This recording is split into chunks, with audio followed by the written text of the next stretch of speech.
할렐루야. 우리 주 예수 그리스도의 은혜와 평강이 넘치기를 주의 이름으로 축복합니다.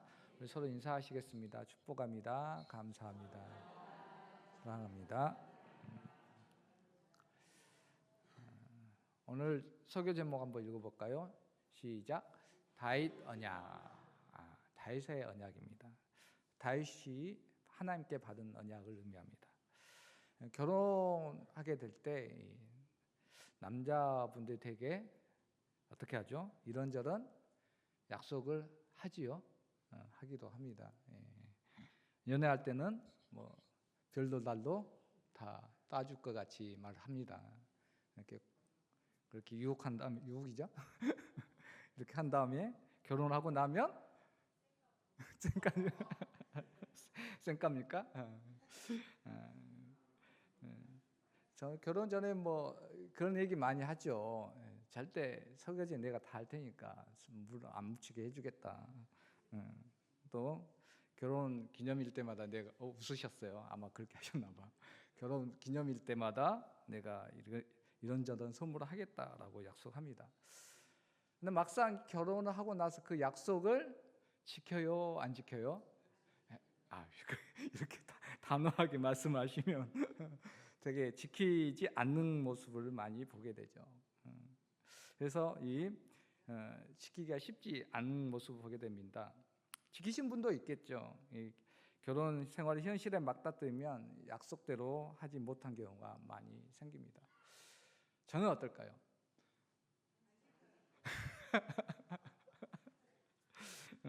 거짓말을 할 수가 없죠. 저는 안 지켰습니다.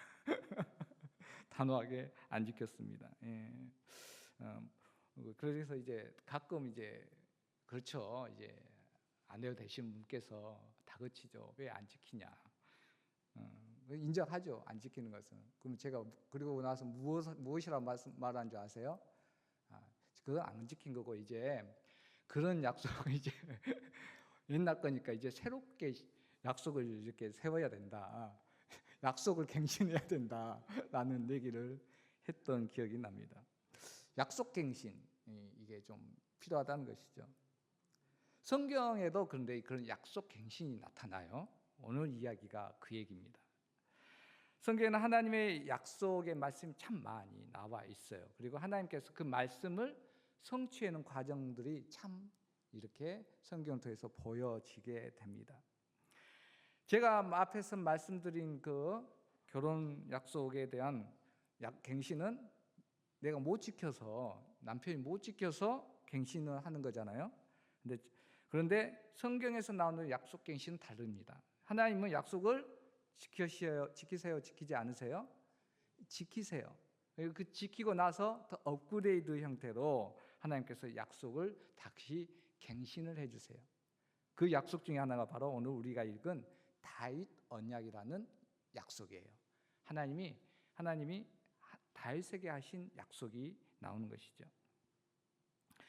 다윗 언약은 이런 배경이 이런 것이 있습니다. 하나님이 이렇게 하신 약속 중에 아브라함과 하신 약속이 있죠. 믿음의 조상 아브라함과 창세기 12장에 나옵니다. 너로 큰 민족을 이루게 하고 이런 여러 가지 약속을 주셨어요. 복이 되게 하시고 그리고 가나안 땅을 주겠다라는 약속도 하세요. 그 하나님이 어떻게 하시죠? 결국은 약속을 지켰어요. 어떻게 지켰죠? 이스라엘 백성들이 애굽에서 올라와서 가나안 땅을 정복하고 왕국을 세우게 된 것입니다. 하나님께서 약속을 성취해 주신 것이죠. 자, 그리고 나서 이제 이렇게 새롭게 하나님께서 다윗에게 왕이 된 다윗에게 새로운 약속을 주신 것이죠. 그렇다면 하나님께서 다윗에게 주신 이 약속이 어떤 약속이 있었고 그 약속이 우리에게 지금 이 시대를 살아가는 우리에게 어떤 의미가 있는지 오늘 말씀을 통해 함께 살펴보고 은혜를 나누고자 합니다. 첫 번째로 우리가 오늘 다윗의 언약을 통해서 약속을 통해서 알 수 있는 사실은 하나님은 다윗의 후손으로 하나님의 집을 건축하게 하신다고 약속을 하십니다. 오늘 말씀 11절과 12절 말씀 함께 읽겠습니다. 시작. 내 생명에 연한이 차서 내가 조상들에게로 돌아가면 내가 내 뒤에 내 시 곧 내 아들 중 하나를 세우고 그 나라를 견고하게 하리니 그는 나를 위하여 집을 건축할 것이요 나는 그의 왕위를 영원히 견고하게 하리라. 아멘. 다윗이 이제 어느 날 자신의 화려한 왕궁을 거닐다가 그런 마음이 든 거예요. 나는 이렇게 좋은 집에서 화려한 왕궁에서 이렇게 편안하게 잘 지내는데 우리 하나님은 여전히 장막에 거하신다는 거예요. 모세의 장막에 아직도 거하신다는 것이 이렇게 마음에 들어오니까 왠지 마음이 찔렸습니다. 자기만 편하게 지내는 것이 마음이 찔린 것이죠. 물론 하나님은 임재 장소로서 나타낸 것이긴 하지만 장막이 초라해 보였다는 것이죠. 그래서 하나님의 그 언약궤를 모실 성전을 내가 지어야 되겠다 하고 다시 마음을 먹었습니다. 그리고 지으려고 했죠. 그런데 하나님께서 어떻게 하셨죠? 그 계획을 무산시켰습니다. 짓지 못하게 하시죠. 그리고 오늘 말씀에서처럼 내가 내 아들을 통해서 내 시 곧 내 아들을 통해서 내가 거할 집을 성전을 짓게 하겠다라고 하십니다. 자, 그러면 하나님의 집을 지을 내 시 곧 내 아들은 과연 누가 됩니까? 대부분이 그렇게 대답을 합니다. 맞죠? 이 질문에 대해서 솔로몬이라고 대답하죠. 역사적으로 맞아요. 그 다윗의 아들이었고 그 아들을 통해서 솔로몬 성전이라는 것이 지어지게 됩니다. 역사적으로 맞아요. 그런데 오늘 다윗의 약속과 다윗의 언약과 견주어 봤을 때 한 가지 문제가 생겨요. 어떤 문제냐면 12절에 보면 내가 그의 왕위를 영원히 견고하게 하겠다라고 말씀하세요. 그러면 솔로몬의 왕위를 영원히 견고하게 하겠다라는 약속이잖아요. 그렇죠. 그런데 솔로몬의 왕국, 그러니까 유다의 왕국은 어떻게 됐습니까? 결국 망했습니다. 하나님께서 약속 깨뜨리신 것일까요? 이게 혼돈이 온 거예요. 오늘 이 말씀은 처음 읽은 사람들도 혼돈이 왔습니다.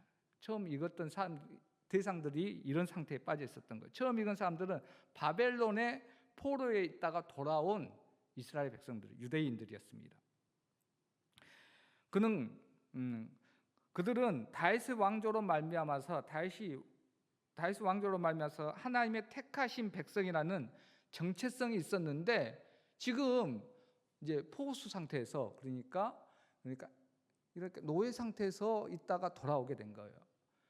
하나님의 백성이었는데 이렇게 멸망했다가 다시 왔긴 했지만 과연 우리가 하나님의 백성으로서 세워질 수가 있을까? 왕국이 다시 번성해질 수가 있을까라는 그러한 의문과 함께 정체성에 대한 심각한 공격이 오게 된 것이죠.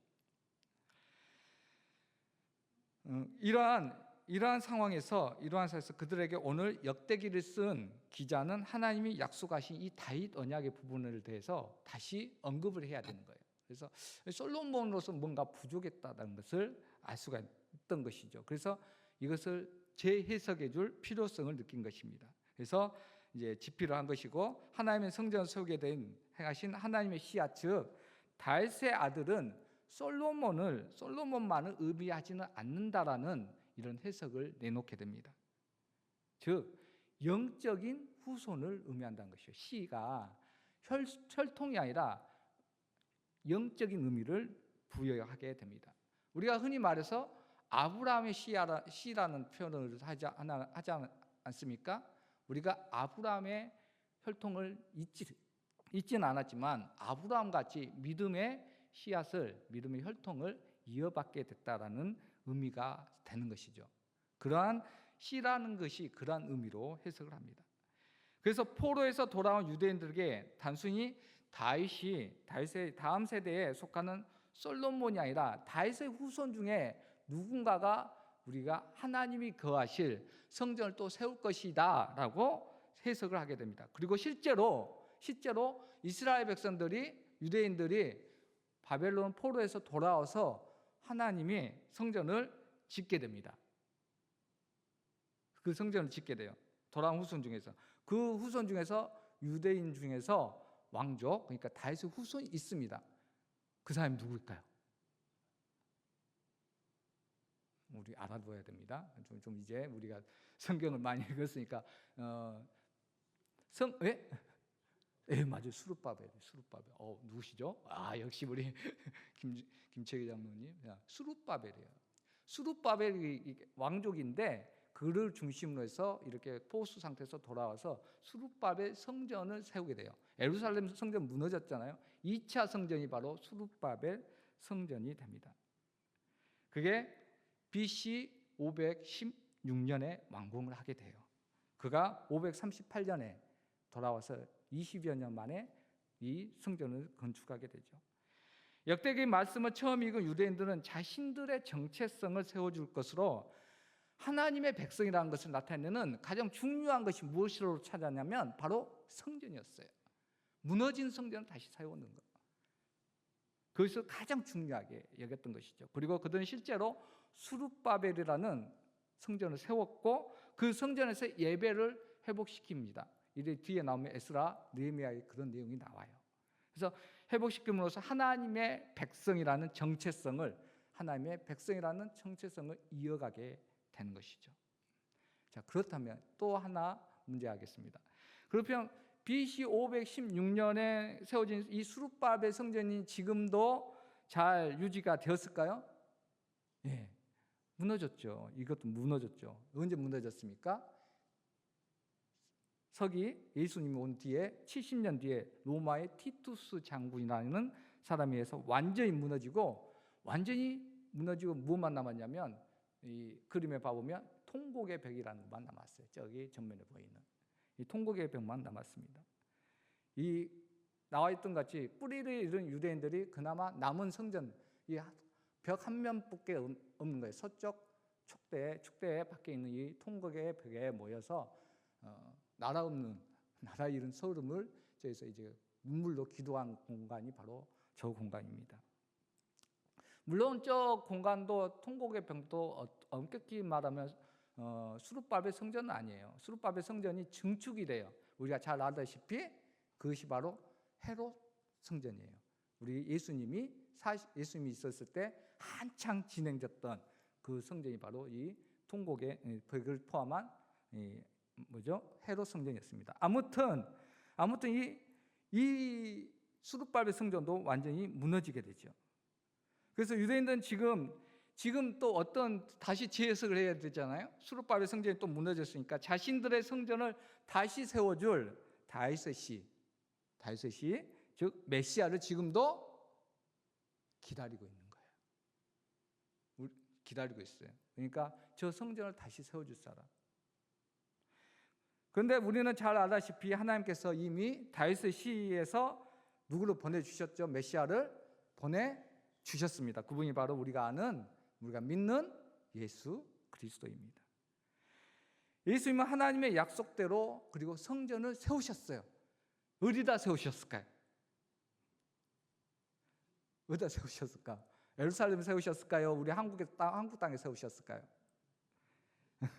이것을 이해하려면 예수님이 예루살렘 성에서 입성하셔서 성전을 깨끗하게 하고 나서 자기 자신에게 표적을 구한, 너가 그리스도인 것을 표적을 구한 유대인들에게 하신 말씀을 통해서 우리가 알 수가 있습니다. 요한복음 2장 19절에 예수님이 이렇게 말씀을 해주세요. 우리 함께 읽어볼까요? 시작. 예수께서 대답하여 이르시되 너희가 이 성전을 헐라 내가 사흘 동안에 일으키리라. 아멘. 이 말은 유대인들이 이 성전은 또 이어서 46년 동안 짓고 있는데 헤롯 성전을 의미한 것입니다. 수룹바벨 성전이 또 무너지고 그래가지고 다시 증축하고 있는 상황이었습니다. 이것을 46년 동안 짓고 있는데 너가 어떻게 이것을 무너뜨리고 3일 만에 건축하겠느냐라는 의문을 품 것이죠. 그런데 예수님이 하신 말씀이 무엇이죠? 이것은 성전된 자기 육체를 말한다라고 성경은 말씀합니다. 그리고 십자가에서 죽으신 것을 3일 만에 부활하신 것을 나타내는 말씀이 그 말씀이었죠. 부활하신 예수님이 세우신 성전은 그리스도의 몸을 의미해요. 그러면 그리스도의 몸은 무엇입니까? 우리가 잘 알다시피 그리스도의 몸은 교회를 의미합니다. 교회, 성전, 교회 성전. 예수 믿는 사람들이 모여서 있는 공간. 그리고 또 예수를 믿음으로 고백한 우리 성도된 한 분 한 분이 다 성전이 되는 것이죠. 바울 사도 또한 그래서 고린도전서 3장 16절에 말씀하기를 예수를 믿는 고린도 교인들을 향하여 너희가 하나님의 성전이고 하나님의 성령이 너희 안에 계시는 것을 알지 못하느냐라고 말씀하십니다. 너희 안에 성령이 거하시는 성전이 있다라고 말씀하십니다. 사랑하는 우리 성도님들, 하나님은 다윗에게 내시 곧 너의 후손에게서 하나님의 집인 성전을 건축하실 것을 약속하셨습니다. 하나님은 그 약속대로 육체로는 다윗의 후손이신 예수님을 통해서 하나님의 성령이 거하시는 성전을 우리에게 주셨어요. 바로 교회이고 여러분들이 각자 예수를 믿는 마음의 성전을 다 이렇게 지어지고 있는 것이죠. 부활하신 예수님의 몸인 교회에서 영원히 무너지지 않는 이 성전이라는 것을 오늘 우리는 알 수가 있습니다. 예수님을 믿는 우리 안에 예수님처럼 부활할 수 있는 몸의 씨앗이 여러분들의 그 성전이 예수님을 믿는 그 순간부터 지어지고 있는 거예요. 여러분들 안에서 영원한 하나님의 나라의 그 성전이 지어지고 있는 거예요. 씨앗으로. 우리 안에서 영원한 하나님의 성전이 지어져 가고 있는 것을 우리 눈으로는 볼 수가 없어요. 그래서 믿음으로 보셔야 됩니다. 믿음으로 보고 기뻐하고 감사하는 저와 여러분이 되기를 예수님의 이름으로 축복합니다. 두 번째로 하나님의 이 다윗 언약을 통해서 주신 말씀은 하나님은 다윗의 후손을 양자로 삼아 주십니다. 하나님의 자녀, 하나님의 아들과 딸로 삼아 주신 것을 오늘 말씀하고 있습니다. 우리 13절 말씀 함께 읽겠습니다. 시작. 나는 그의 아버지가 되고 그는 나의 아들이 되리니 나의 인자를 그에게서 빼앗지 아니하기를 내가 내 전에 있던 빼앗음과 같이 하지 아니할 것이며. 아멘.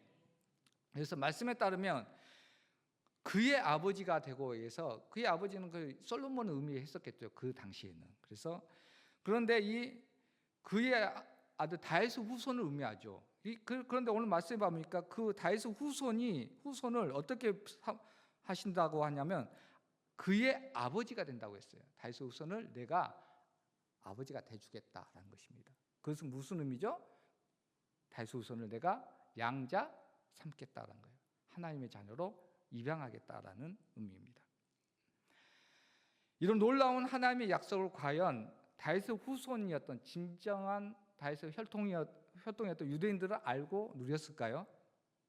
안타깝게도 그들은 하나님을 아버지라 부를 수 있는 약속을 받았음에도 불구하고 지금도 그 약속을 이루어지지 못한 채로 살고 있고 또 그것을 지금 살아오지 못했고 그렇게 살아가고 있습니다. 아버지를 아버지라 부르지 못하는 상황인 거죠. 유대인들에게 여전히 하나님은 아버지가 어떤 분이냐면 하나님은 어떤 분이냐면 두려우신 분이에요. 감히 죄인으로서는 얼굴을 들고 바라볼 수 없는 분입니다. 이건 성경적으로 맞아요. 죄인은 하나님을 보면 죽어야 돼요. 육체를 가진 사람으로서 하나님을 만나면 죽는다는 생각이 있는 것이 지배적인 것이죠. 사실 그것은 틀린 말이 아닙니다.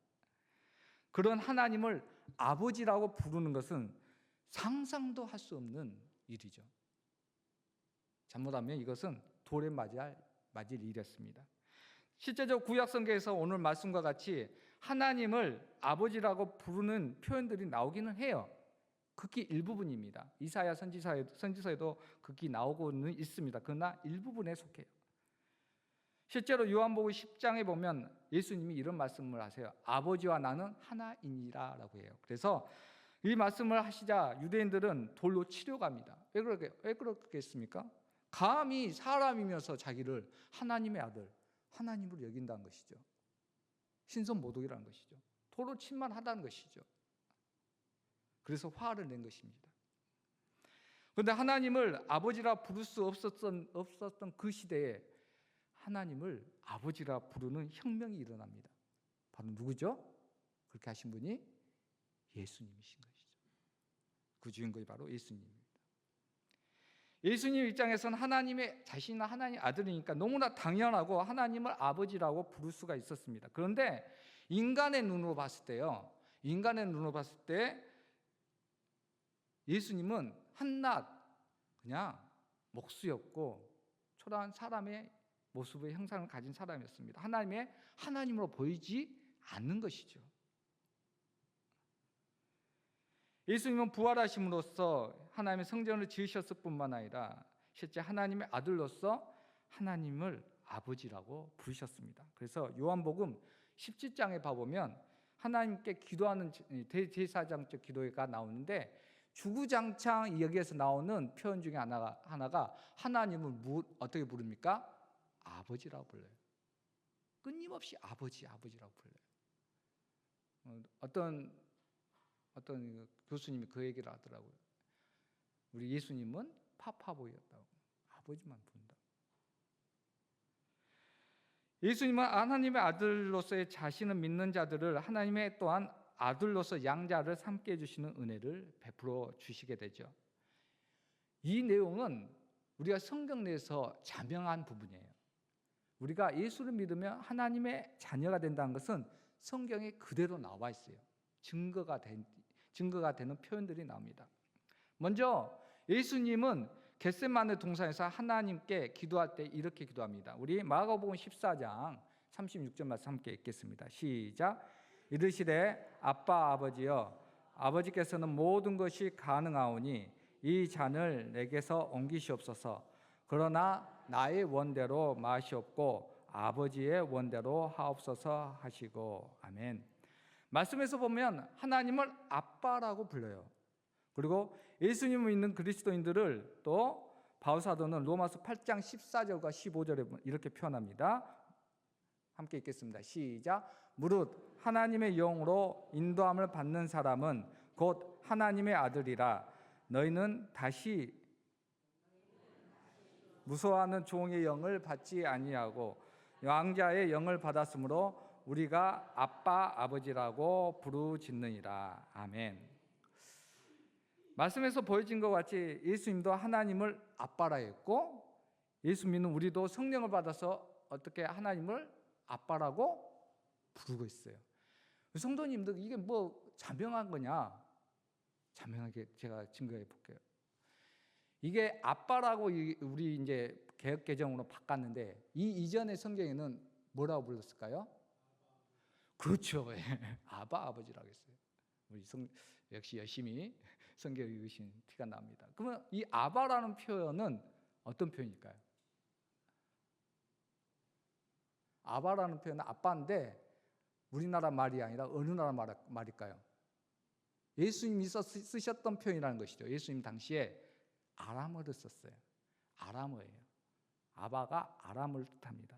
아바가 아람어로 아빠를 의미하는 것이죠. 그래서 히브리 사람들은 아바라고 부른 것은, 그리고 아빠라고 부른 것은 너무 친근한 표현인 거예요.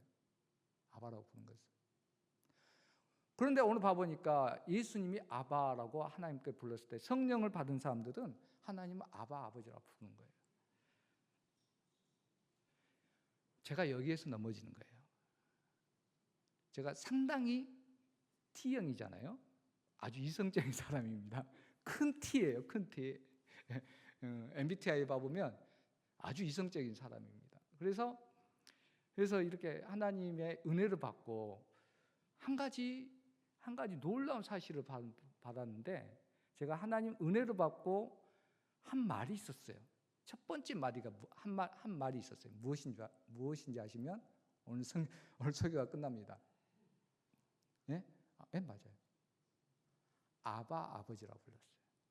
제가 아람어를 압니까? 몰라요. 지금은 이제 히브리어 배우고 그래서 알지만 그때는 아무것도 몰랐어요. 그런데 내가 아바 아버지라고 부르더란 거예요. 남자가 아버지라고 부르는 것도 쉽지 않은데 아바 아버지를 부르는 거예요. 아빠 아버지라고 부르던 거예요. 그래서 성경을 읽다 보니까 이 부분이 딱 나온 거예요.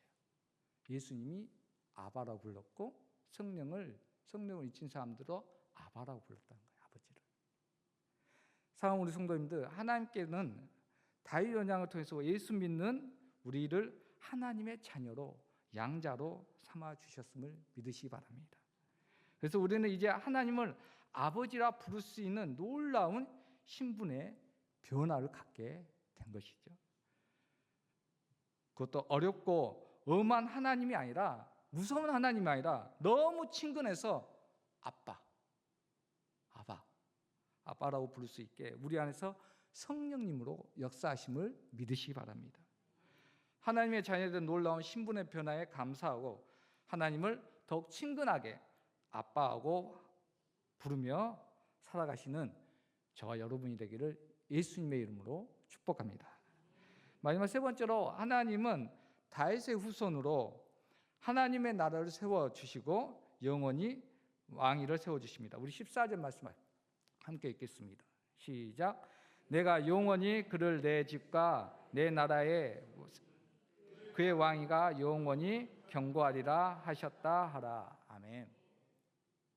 14절에 하나님의 다윗 언약의 말씀은 예수님의 탄생을 가브리엘이 마리아에게 한 예언에 나오게 됩니다. 누가복음 1장 31에서 33절에 그 내용이 나와 있는데 함께 읽어보겠습니다. 시작. 보라, 내가 잉태하여 아들을 낳으리니 그 이름을 예수라 하라.